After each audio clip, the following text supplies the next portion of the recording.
자, 안녕하세요. 책보고입니다. 자, 오늘은 제가 소장하고 있는 책 중에 또 원문이 같이 실려 있는 삼국유사를 가지고 나왔습니다. 자, 이 책은 이제 대한민국 국민이라면 누구나 다 아시는 책이죠. 고구려 백제 신라에 관련된 내용을 스토리텔링 위주로 쉽게 설명한 책입니다. 자, 이 삼국유사는 고려 시대 때 이련이라는 스님이 집필한 책이죠. 자, 이련이라는 스님은 성이 김씨고 이름은 견명이라고 하네요. 네, 김씨고요. 역사에 관심이 굉장히 많은 스님으로서 이 고구려 백제 신라, 그다음에 삼국사기, 예, 여러 가지 책을 종합하여서 이 책을 편찬했다고 합니다. 삼국사기랑 크게 다른 점은 삼국사기는 고려 시대에 왕의 명령을 받고 김부식의 10명의 사관이 집필한 책으로 총 50권이에요. 이만한 책이 50권이 있는 게 삼국사기입니다.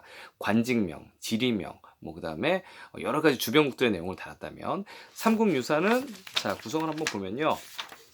총 5권이에요. 5권이죠. 이만한 게 이제 5권이고요. 구성은 어떤 식으로 되냐면 1권, 2권은 이제 왕에 대한 내용들이 나옵니다. 1권 같은 경우는 이제 고조선, 위만조선, 마한, 낙랑국 이런 식으로 나오고요. 그 다음에 2권 같은 경우는 자, 또 왕에 대해서, 신라의 왕에 대해서 설명을 하고 있고요. 3권, 4권, 5권은 이제 불교에 관련된 내용을 담고 있습니다. 자, 그래서 이 재미있는 내용을 좀 보시면 일단 여기서는 이제 고조선에 관련된 내용은 이렇게 나옵니다. 옛날에 환인의 서자, 환웅인자가 내려와서 천부인 세계를 이제 받아서 인간을 다스렸습니다. 자, 그래서 단군 신화를 얘기를 하고 있죠. 또 여기 호랑이가 뭐 3일 동안 뭐 아니면은 곰이 사람으로 변했다. 스토리텔링 위주로 이야기를 하고 있습니다. 자, 그 다음에 이제 마한 같은 경우는 자, 이런 식으로 설명을 하고 있네요. 최치원은 이렇게 말했다 해서 마한은 고구려고 진화는 신라다 이렇게 표현한 것이 삼국사기와 일치하고 있습니다. 그 얘기를 봐서는 자, 이 이련이라는 스님이 삼국사기를 봤다라고 얘기를 할 수 있는데요. 비난을 받아야 될 부분은 삼국사기 46권의 최치원 열전에 최치원이 마하는 고구려고 진화는 신라고 변하는 백제다 하면서 유연제는 5월을 고구려 백제가 강성했을 때 다스렸다는 내용은 이 책이 어디든 찾아볼 수가 없어요. 이 고려 시대 때는 아무래도 한반도 위주의 영토를 가지고 있었기 때문에 중국을 한 번도 가본 적이 없지 않습니까? 그러니까 아마 이련이 그 얘기를 못 믿어서 뺀 건지 의도적으로 뺀 거는 아닌가 이런 이야기를 하고 있는 거죠. 후대 사람들이요. 자, 보시면 이제 뭐 사이, 구이, 구한, 예맹 뭐 이런 우리나라의 조선 국가에 대한 내용들을 이렇게 인용해서 쓰고 있어요. 자, 구이족 같은 경우는 여기는 이제 고조선이라고 나오지만 원래 이제 중국의 정통사서 사마천의 사기에는 9개의 동이족, 그러니까 구이, 구이족이 우리 민족의 시작 국가다 이렇게 묘사를 하고 있습니다.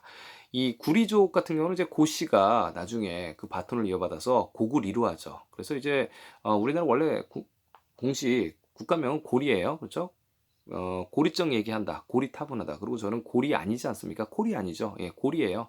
고려 시대도 코리로 원래 발음하는 거고요. 일제 시대 때 이제 려로 바뀌게 되지요. 호칭이 원래는 우편을 보면 항상 려는 국가명으로 할 때 리로 발음한다고 나와 있습니다. 그래서 아마 부여도 예전 부여국도 부리국이 아니었나.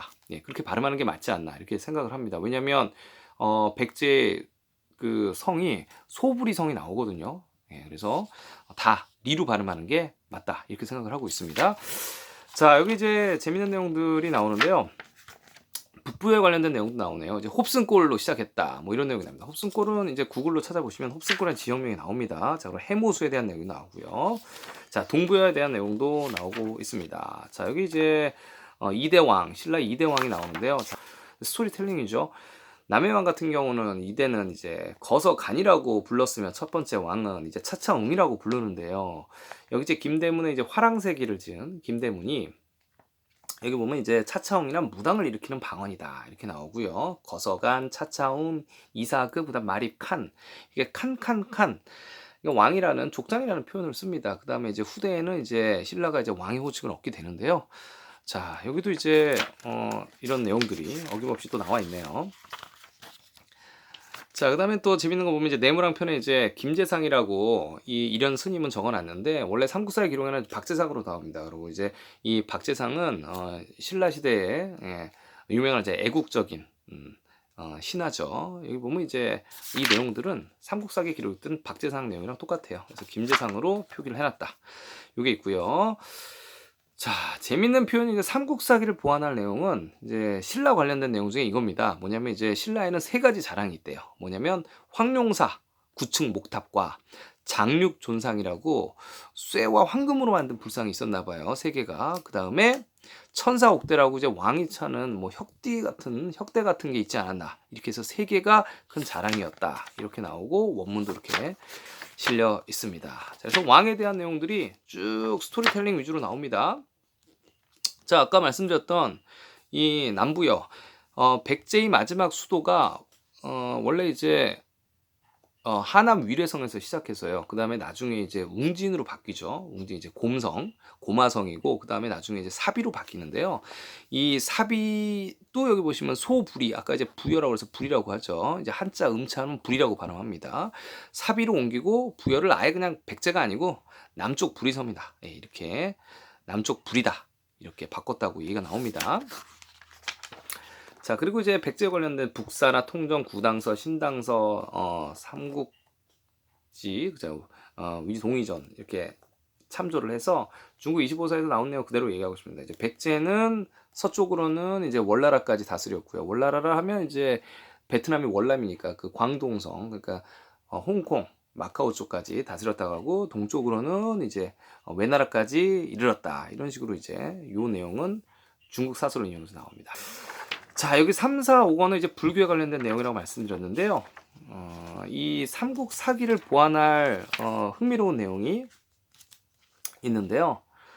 여기도 여기 나오네요. 이건 그 전 얘기지만 고구려의 옛날 책에는 수양제가, 수나라의 황제가 30만의 군사를 이끌고 바다를 건너서 쳐들어왔대요. 자, 이게 바다가 어딜까요? 예. 한국으로 따지면 황해 서해를 건너가지고 바로 위에 수나라 우측에 고구려가 붙어 있는데 건너왔을까요? 이렇게 이상하게 해석하시는 분도 있죠. 예, 그래서 옛날에는 황하, 그쵸?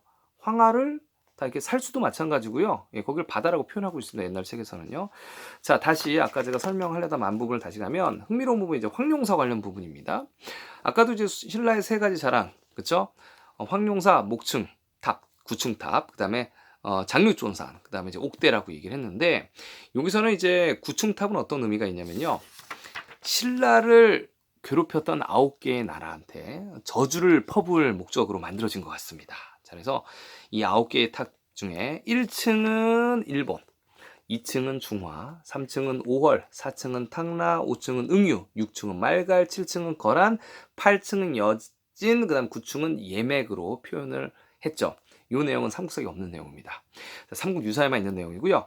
자, 이 목축탑은 신라가 아마 역사 거의 한 1000년 가까이 되잖아요. 근데 목축탑이니까 얼마나 이게 불에 잘 탔겠습니까? 그래서 여기 기록에 뭐라 나왔냐면, 선덕왕 때 불타서 다시 만들고, 성덕왕 때도 다시 만들고, 경문왕 때도 다시 만들고, 총 한 6번 다시 지었다고 나옵니다. 그 다음에 이제 6번 다시 지고, 이제 7번 때 이제 몽고의 침입으로 완전 다 불탄다고. 그러니까 황룡사 구축 목탑은, 그쵸, 6번이 이제 불탔다고. 총 이제 7번이죠. 6번째 다시 지었으니까 7번이 불탔다고 나오네요. 다시 지고 다시 지고 다시 짓고. 자, 그래서 가장 흥미로운 대목을 한번 요 부분을 찾아볼 건데요. 요 부분의 내용들은 실제로 유물이 발견됐습니다. 예. 한반도 경주에서도 발견이 됐습니다. 요 9개에 관련된 내용들은요. 그래서 한번 같이 보시면, 제 1층은 일본이고, 자, 일본은 지금의 일본인가 이렇게 생각하실 수가 있는데요. 자, 일본 서기, 그러니까 백제가 멸망한 후에 일본 서기가 지어진 때가 백제는 660년에 공식적으로 망하고요. 일본 서기는 약 700년 정도에 쓰여졌다고 해요. 그런데 그때부터 일본이라는 국호가, 왜 나라가 일본이라는 국호를 썼느냐 하는 문제는 다시 생각해 봐야 되는 게, 백제의 패망 기록에 보면 이제 웅진성의 성주 예식진이라는 자가 있어요. 그래서 예식진인데, 이 친구가 이제 백제 의자왕을 사로잡아서 당나라에 바칩니다. 어떻게 보면 배반자죠. 그래서 이 예식진의 가족들이 당나라에서 호의호식을 하고 삽니다. 그래서 예식진의 무덤이, 패밀리 무덤이 발견되는데, 거기 이제 예식진의 형의 무덤에서 뭐라고 기록이 나오냐면, 이 당시의 시대 상황, 그러니까 당 황제가 뭐 어떻게 진격을 해서 어떤 식으로 이제 백제를 무너뜨리고 이런 내용이 나옵니다. 나오고, 일본의 잔당들이 예, 그죠? 일본의 잔당들이 도망을 갔다고 얘기를 나옵니다. 그래서 일본의 잔당들이라면 당시 이제 다 국가명을 이렇게 은유적으로 쓰지 않았습니까? 일본의 잔당들이 도망가면 이제 백제죠, 그게. 예, 백제겠고요. 그다음에 거기 또 뭐라고 나오냐면요. 이제 부여풍, 그러니까 의자왕의 아들인데 외나라에서 살고 있던 이제 부여풍, 이 풍의 세력들이 예, 모여서 반도로 도망가서 거기서 이제 진을 쳤다고 합니다. 반도는 이제 도자는 이제 복숭아 도자를 거기서 썼어요. 그러니까 복숭아가 많은 지역에서 지키고 있지 않았나. 왜냐면 이 얘기를 왜 하는 거냐면 그 스토리텔링 자체가 이 예식진이라는 이 패밀리가 자 백제 사람이란 말이에요. 그래서 백제와 당나라와 이런 관계, 약간의 신라의 관계를 나타내는 비서이기 때문에 거기에 무슨 외나라가 나온다든가 다른 나라가 나오는 거는 굉장히 이상하죠. 자, 그래서 이 일본이라는 나라가 아마 백제의 은유적 표현이지 않았는가 싶은 거죠. 왜냐면은 그때 일본 열도도 백제의 담록 중 식민지 중에 하나였으니까요. 해가 뜨는 곳이니까 우측이니까 다. 중화. 이중 중화는 이제 화하족, 그러니까 중국의 이제 서쪽에 있었던 중국 대륙에 있었던 화하족들을 다 얘기를 합니다. 뭐 그게 당나라일 수도 있고요. 예, 뭐 여러 가지 나라들이 있죠.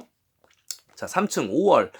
오나라 월나라는 항상 세트죠. 월나라는 이제 광둥 지역, 아까 홍콩 마카오 지역이고요. 오나라는 이제 중국의 동부 지역이죠. 그래서 5월 세트고요. 자, 4층 탕나.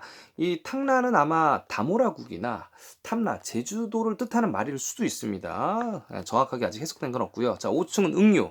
어느 섬이라고 하는데 이것도 이제 뭐 탐나라면 얘기하면 대만쯤 될까요? 이것도 해석하기 나름이고 아직 해석이 안 됩니다만 한국 사학계에서는 일본을 일본 열도로 보고 응유를 백제로 보는 경향이 있어요.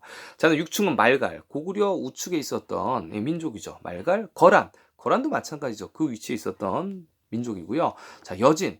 여진이면 이제 거의 한반도 위쪽에 있었던 민족이죠. 여진. 구축은 예맥. 예맥은 뭐 항상 말씀드렸듯이 예족은 부여고요. 맥족은 고구려죠. 예. 목쿠리라고 범어잔명에 나오고 목쿠리. 그래서 맥고려입니다. 맥고리. 고려를 고리라고 하잖아요. 그래서 고구려죠. 맥고리고요. 그게 이제 몽고로. 목쿠리가 몽골이죠. 그래서 일단 이런 내용들이 9개의 세트적인 나라들이 신라를 지속적으로 괴롭혔다라는 내용입니다.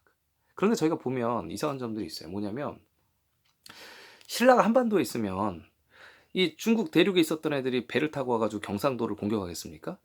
자, 오나라 월나라가 홍콩 마카오에서 배를 타고 와가지고 이게 이제 한반도 경상도를 공격했을까요? 자, 탕나 응유는 차치하고라도 말갈적 고구려 오른쪽에 기마민족이에요. 기마민족이 고구려가 한반도를 버티고 있는데 어떻게 신라를 공격할까요? 거란도 마찬가지고 여진이 어떻게 신라를 공격하며 예맥 부여와 굉장히 이상한 표현이죠. 그래서 이 한반도에 신라가 있었나? 그러니까 계속 신라가 있었던 거는 삼국사기 일시기록도 맞지 않고요. 지금 우리가 배우는 이제 영토 이 반도 역사가는 조선시대 때, 그 다음에 일제시대 때 정립이 된 겁니다. 그래서 이 영토의 역사관으로 보면 말이 안 되는 내용이죠.